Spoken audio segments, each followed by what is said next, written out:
and welcome to Chats from the Tiny Office with me, Carrie Rae, coming to you live from Wellesley Studios. Whoop, whoop. And look who I have with me! It's me, Jack Rae. It's Jack Rae!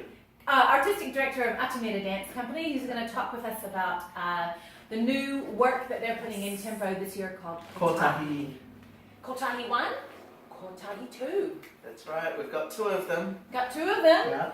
There was just so much Kotahi that you had to have two shows. Oh man, yeah, it's really incredible because we're hosting 9 people from Australia who are coming over to work with us, and Infinite Kotahi is coming from Turtle Island, and then we've got an array of dancers from around New Zealand who are part of Atamira and some associated and affiliated guests, so it's going to be a little bit of a party, I reckon. Right, because those dancers coming from Australia are from NAISDA, which is the National Aboriginal Islander Skills Development Association. That's right. Yes. That was brilliant. Yes. Got it. Yes. Yeah, they're a really historic organisation. Yeah. They're over 40 years old, and that was basically the foundation of contemporary Aboriginal and Indigenous First Nations dance in Australia, which is such an amazing thing, and it's still going, and we're going to have a chance to see what they do. Yeah, and Frances Rings as well.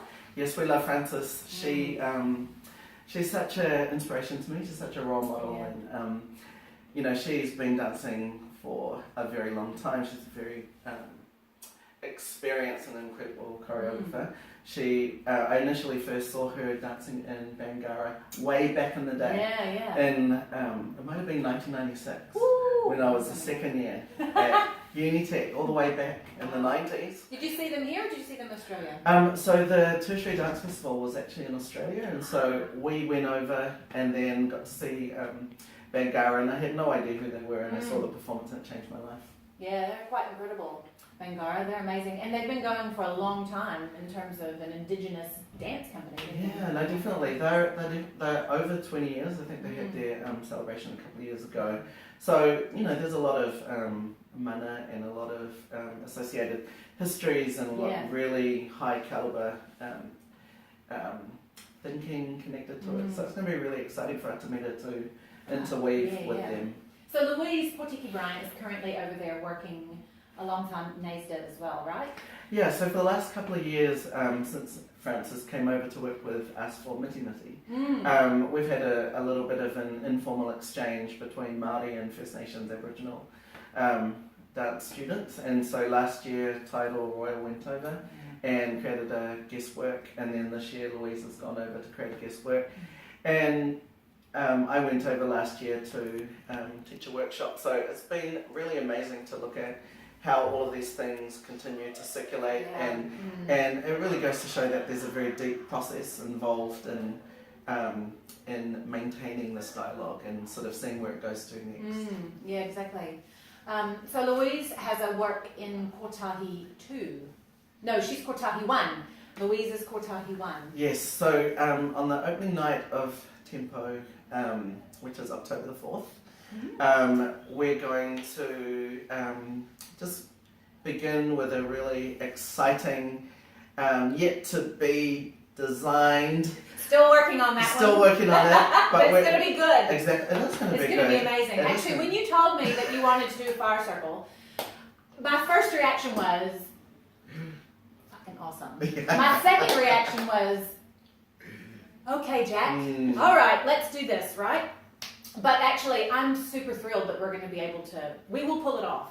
Yeah, it will happen. Yeah, so we're creating some type of ceremony, and it's kind of intercultural and really just kind of navigating all of the different spaces and the different sort of cultural continuums that we're going to be calling upon and raising and bringing into our consciousness. So there's going to be some type of thing that happens, and then we go into the theatre and witness Louise's beautiful work, Onipu. Yes. She's been working on that since the beginning of the year. It's an all wahine work, and it's connected to these beautiful Ngāi Tahu traditions connected with Tikau. So Tikau's an ancestor who had this amazing vision of the wahine atua, And we're actually really excited because we've just confirmed that Ariana Tikau, who is a descendant of that tipuna, is going to be coming to perform live with us. So just the mana of that's just going to be really incredible and exciting. And Louise is always such she's such a fabulous choreographer, and she's such a deep visionary. And it's interesting for me to work with her because she works totally opposite to how I would work. I'm more interested in sort of how and what happens with relationships. Yeah. And it's not that I don't care what happens on stage, but I'm like, if you get the relationships right, then things are going to happen that are going to start from that dynamic. Mm-hmm. But Louise is like very clear. She's truly a firm design element about truly her. a visual artist, and she knows exactly what type of material she wants the outfits to be made of and what the palette looks like, and so she sees in a different way to what I see, and that's why I'm really thrilled as an artistic director to have colleagues of such high caliber that I can learn from and experience, and that together we can create such a interesting and diverse journey for the audience. Yeah, right. So that's on the opening night, and connected to that is Louise's more recent work that she's just been doing over there. So we don't know exactly what form or shape that's going to come to us in, which is also part of why I think that Kotahi is so exciting, because it's really, it's not necessarily about knowing exactly what you're going to do. It's just like trying to proceed in a way where everyone feels unified and connected. Because that's what Kotahi means. It means to unite or be united, am I correct? Yeah, it is. And it's so interesting just to add to that, because I didn't name it. It was already pre-named by Moss, who was the artistic director before I came on at the beginning of this year. And initially, so I've known about this for about a year or 2 years, and I was coming as a choreographer, as a guest choreographer, and then I surprised myself by getting a job. So, Congratulations, by the way. Thanks. Yeah, it's been a really amazing half a year, and I think I'm finally starting to get my sort of idea around how it works for me and what the flow is going to be. And you have a new work as well that you're creating. Can you talk about that? Yes, I can. Because I'm just thinking about the epicness that was Miti Miti, which was the last kind of grand scale, full scale work, and which we also had in Tempo in 2016, which was quite epic. And so can you talk about how you have come into this new work, Indigenous Stamina? Absolutely. So it's a really interesting proposition, actually, because it's something I've been thinking about for a long time. But what I realise, it's more how I think about life more so than a dance, more so than a performance. It's sort of come from a variety of perspectives. So last year I was able to, with the support of an international Indigenous exchange from Creative New Zealand, I took a group of artists from Aotearoa in Australia.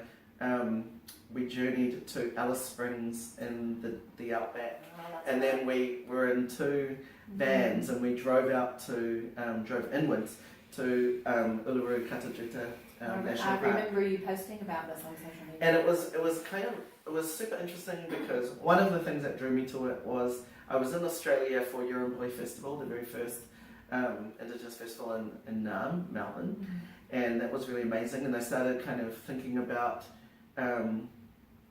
perceptions about Aboriginality and Indigenous expression. And then there was this massive korero going on at the time around how Aboriginal and First Nations people wanted to be in relationship to the Australian government. So they all converged at Uluru for a summit and had these historic talks between 250 tribal leaders. And it was, you can imagine that would have been really intense and quite huge, full on. Yeah. And that everyone carrying their own stories and their own lineages and having to come to some sort of sense of agreement. So what they did was they created this declaration called, it's coming to me, it was called Statement from the Heart. And it was this sort of idea that, that we're not dealing politically as much as we're dealing with what is and what is true to people. And so they've made this declaration, and then it ended up being rejected by the government as even a talking point or a collaborating point. And so I was just really intrigued by that whole thing, because I think, well, these are really important times to be delving into what this is. And so I just thought, well, I want to go there and walk that land and to see what I can feel. Through the land, yeah. And it was really interesting too, because you get funding to do this research trip, but the actual thing is not something that you can easily acquit. Yeah. The report on. Yes. Exactly. I know the feeling. And the other thing is that there are so many protocols. So, about rights. We don't really have the right to take images. We don't really have the right to transpose our stories on those lands. So it just kind of was something that I had to go to and know and feel a sense of, not frustration, but there's no fulfillment from it. There's just being there. And then it's your own personal experience. Yeah. So when I'm making this work, I constantly think it's not about Jack telling people what I think of the world, although ultimately it will, because it's coming from my expression. But and it's not about me saying that I have a narrative that I can put onto anything. So it's kind of teaching me how to be broad in my approaches, and so what that looks like is having, the way I do it in my life is just to have conversations with people. And they're different conversations to different people, and people's mana is what it is. So I work with dancers, I work with artists, I work with designers, and it's sort of shaping into something that is true to them, because that's their combined knowledge for their life, and then it's within this sort of thing where we're having to share space. So I think it's going to be really ceremonial. There's another part of it, just to kind of add, is that I'm really aware that I'm in Aotearoa, and I've been making a lot of work overseas and trying to shake people up and shake communities up. And I was recently at UCLA with a short residency, and one of the interesting things was when I taught them a song, taught them a waita, which is what we do here, and that kind of, it freaked them out because that's just not what they do, and then also because I was sharing Te Reo Māori, and they're like, we only speak English. And so any time you come into a relationship with people, you're going to have to deal with what that means. Yeah. So this is what the work is about, and I see it as like a great place to present it. I'm really lucky that I come from Aotearoa, and I'm really grateful for Tempo Dance Festival for always being such a great foundation for artists and for creativity and making works that are really important. Well, that's a huge part of what we do in terms of the festival as well, so very pleased to have you. And so just tying that all together, what about the significance of having an Indigenous performance company and group performing, like from Australia, performing in New Zealand? How often does that happen? Well, I would probably say not often. Has it ever? Not often, maybe, I don't know, never? Yeah, I mean, has it happened? Bangara have performed here before, back in the day, and I think that would have been National Aboriginal Islander Dance Theatre have performed with Taiao back in the day. Oh, yes. So there are kind of, there is a precedent for connections, but I feel like, again, Atamira it's growing into its 18th year. Wow. And we're nearing our 20th. I'm so excited for 2020, just throwing that into the future. We're kind of, because, we founded the company in 2000, and it was this idea of trying to carve a space and create a space for Māori contemporary dancers, which we didn't know was really a thing, except that we were Māori and that we were contemporary dancers. So we're like, okay, what does our form and our knowledge give us in order to be able to learn things and express things? And then, of course, that learning is not just about our learning, it's about everyone who comes to watch that learning. And then, the nation shapes us and we're reflections.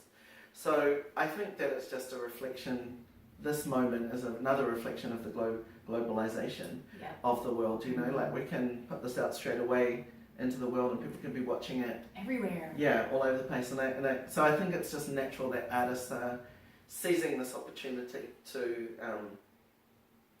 find some strength and to find some sort of solidarity, and the self-determination is important, I think, because we want to be forging and forming the types of engagements that we want to have in the world, and the type of activations that are necessary and that are ready to be had. So you talk about because like everyone uses most people would use social media, and there's that whole idea of like, okay, this can go to all over the world immediately, or as long as it takes for someone's daggy old phone to upload it to Facebook or whatever.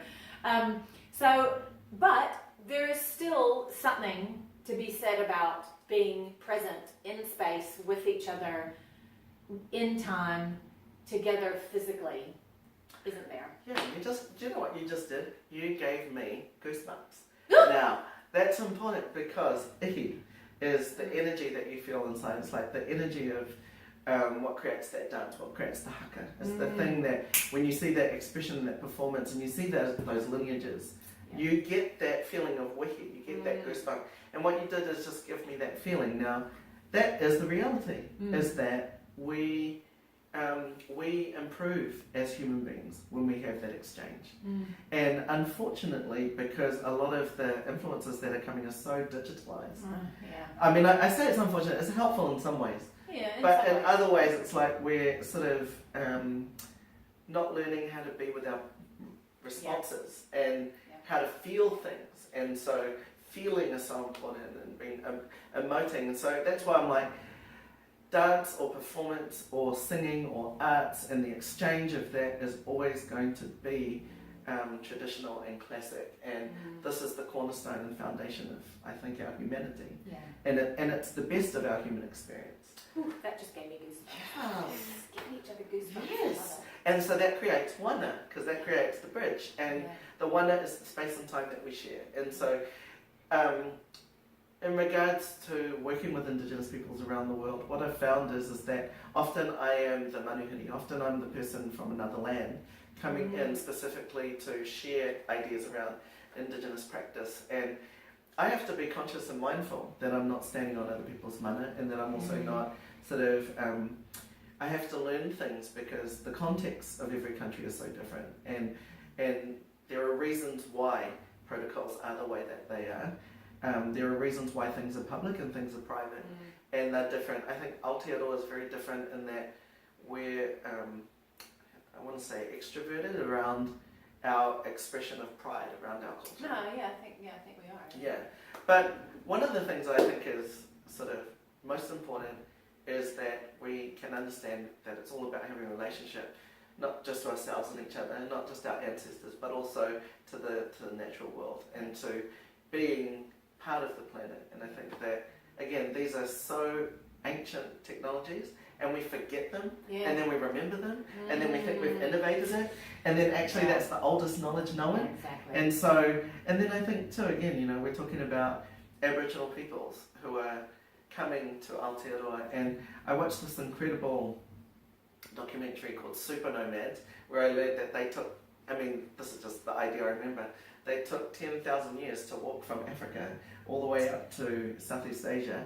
and then they were the first peoples to get on a log or a boat to make the first water crossing, and they ended up in the Northern Territory.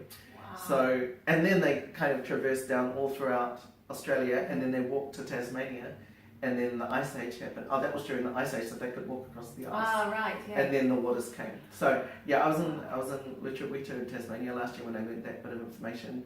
And so this is so deep and ancient. And then we're looking at sort of imagery of racism and things of inappropriate misappropriation and a lot of disrespect in today's society. You can open up your Facebook and see any type of thing going on. So I like to keep that at the back of my mind that, okay, this is the contemporary situation, and you can get really frustrated by what's going on, and I'm definitely one for that, and everyone knows that. Everyone knows that. But I've been learning to just kind of hold the mana of what is. And so yeah, there are some things that are just undeniable, and people will take their time or not to get to that place. Yeah, So you have to be the leader of the next frontier, or the next sort of pathway, and I think that we want a better world. yeah. That's actually a really lovely note to end on. A better world. I think that's what everyone wants. Kotahi. Kotahi 1, Kotahi 2, 4th and 5th of October at Q Theatre. Yeah.